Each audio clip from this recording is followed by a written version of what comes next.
गेल्या काही दिवसांपासून अमेरिकेत स्थलांतरित झालेल्या भारतीयांचा मुद्दा मोठ्या चर्चेत आहे. डोनाल्ड ट्रम्प यांनी अनधिकृतपणे अमेरिकेत स्थलांतरित झालेल्यांबद्दल कडक भूमिका घेतली आहे. या स्थलांतरितांना त्यांच्या मायदेशी पाठवण्याचा महत्त्वाचं धोरण त्यांनी स्वीकारलं आहे. अमेरिकेने म्हटलं आहे की अमेरिकेत जवळपास 18,000 भारतीय बेकायदेशीररित्या स्थलांतरित झाल्याचं त्यांनी समजलं आहे. 13 फेब्रुवारीला ट्रम्प आणि मोदींमध्ये झालेल्या भेटी दरम्यान नरेंद्र मोदी म्हणाले होते की अमेरिकेत अनधिकृतपणे स्थलांतरित झालेल्या भारतीयांना मायदेशी परत घेतलं जाईल आणि मानवी तस्करीची व्यवस्था मोडून काढण्यास पावलं उचलली जातील. ही खूप सामान्य कुटुंबातील मुलं आहेत आणि त्यांना मोठी स्वप्न आणि आश्वासनाची बुरळ घालण्यात येते, असं नरेंद्र मोदी त्यांच्या वॉशिंग्टन दौऱ्यात म्हणाले होते.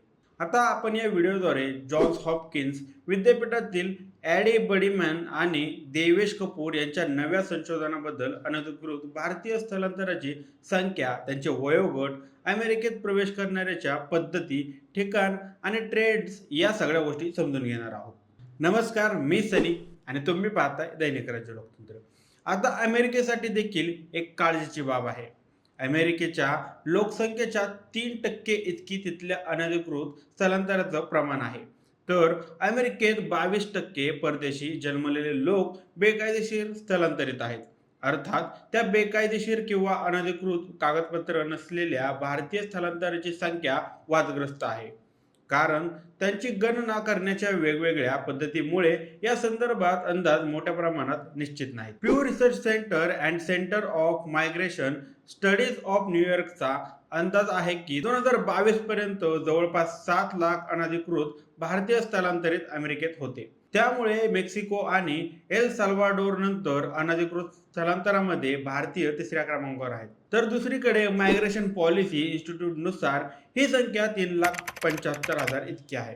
त्यांच्या संख्येनुसार स्थलांतरितांच्या बाबतीत भारत 5व्या क्रमांकावर आहे. तर अमेरिकेच्या गृह विभागाच्या अधिकृत आकडेवारीनुसार आणखी वेगळं चित्र समोर येतं. या विभागानुसार 2022 मध्ये अमेरिकेत 2,20,000 अनधिकृत स्थलांतरित भारतीय असल्याची नोंद झाली आहे. आता आपण या सर्व गोष्टी पाहिल्या तर अनधिकृत स्थलांतरित भारतीयांच्या संख्येबाबतच्या विविध अंदाजामध्ये प्रचंड फरक आढळून येतो. अमेरिकेत असलेल्या एकूण अनधिकृत स्थलांतरामध्ये भारतीय स्थलांतरितांच्या संख्येचे प्रमाण खूप कमी आहे.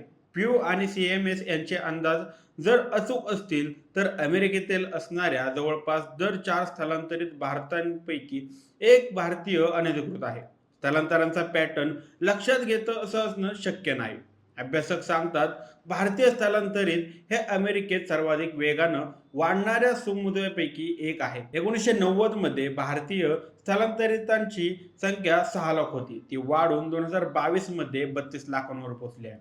अमेरिकेच्या गृह विभागाच्या 2022 मधील अंदाजानुसार अमेरिकेतील अनधिकृत स्थलांतरितेवर भारतीयांची संख्या 2016 मध्ये शिखरावर होती.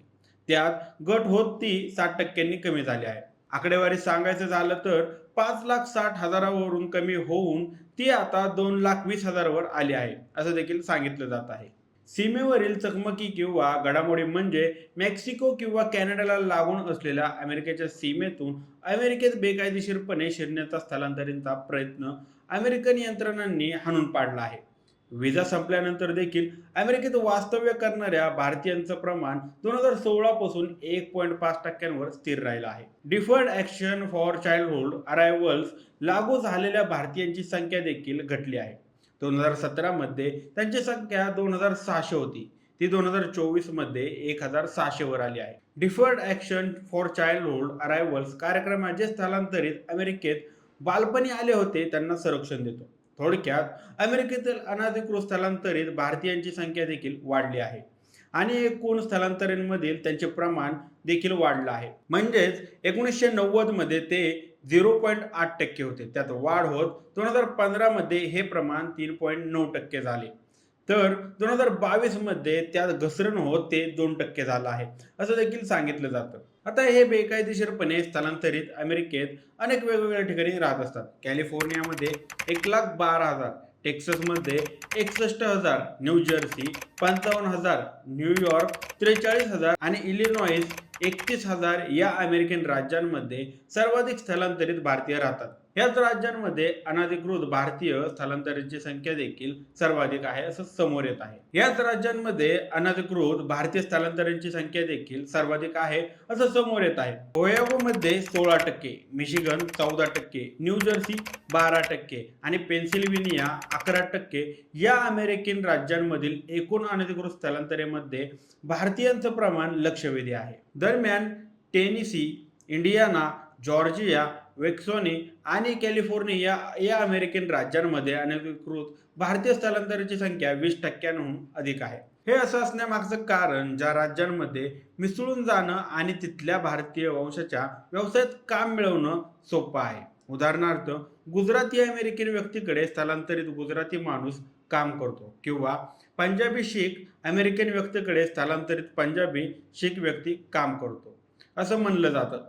2009 ते 2024 या कालावधीत जवळपास 16,000 भारतीयांना अमेरिकेतून हद्दपार करण्यात आला आहे, अशी माहिती भारताच्या परराष्ट्र मंत्रालयानं दिली आहे. ट्रम्प यांच्या कार्यकाळात हा मुद्दा ऐरणीवर आला असला तरी याआधी देखील या संदर्भात कारवाई होत होती. यात ओबामा यांच्या कार्यकाळात दरवर्षी सरासरी 750 जणांना, ट्रम्प यांच्या पहिल्या कार्यकाळात सरासरी 1,550 जणांना आणि जो बायडन यांच्या कार्यकाळात सरासरी 900 जणांना दरवर्षी अमेरिकेतून हद्दपार करण्यात आला आहे. अमेरिकेतून हद्दपार करण्यात आलेल्या भारतीय स्थलांतरांच्या संख्येत 2023 ते 2024 या आर्थिक वर्षात वाढ झाली आहे.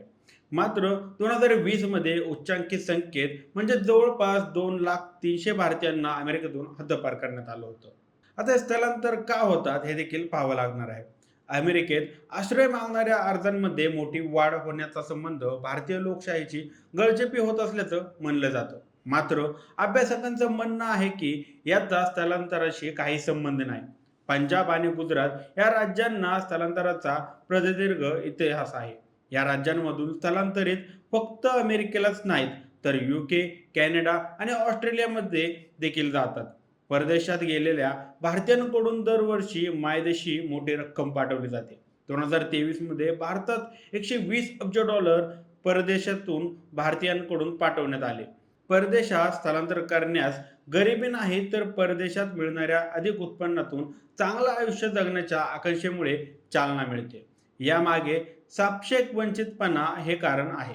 कारण परदेशात जाऊन इतरांना मिळालेल्या यशाची बरोबरी करण्याची भारतातील कुटुंबाची इच्छा असते असं अभ्यासक म्हणतात. आता इतक्या मोठ्या प्रमाणावर भारतीय आपला मायदेश का सोडत असतील? तुम्हाला काय वाटतं? तुमची मते आणि प्रतिक्रिया यावर आम्हाला कमेंट करून नक्की कळवा आणि जर दैनिक राज्य लोकतंत्र चॅनलवर नवीन असाल तर चॅनलला नक्कीच सबस्क्राईब करा.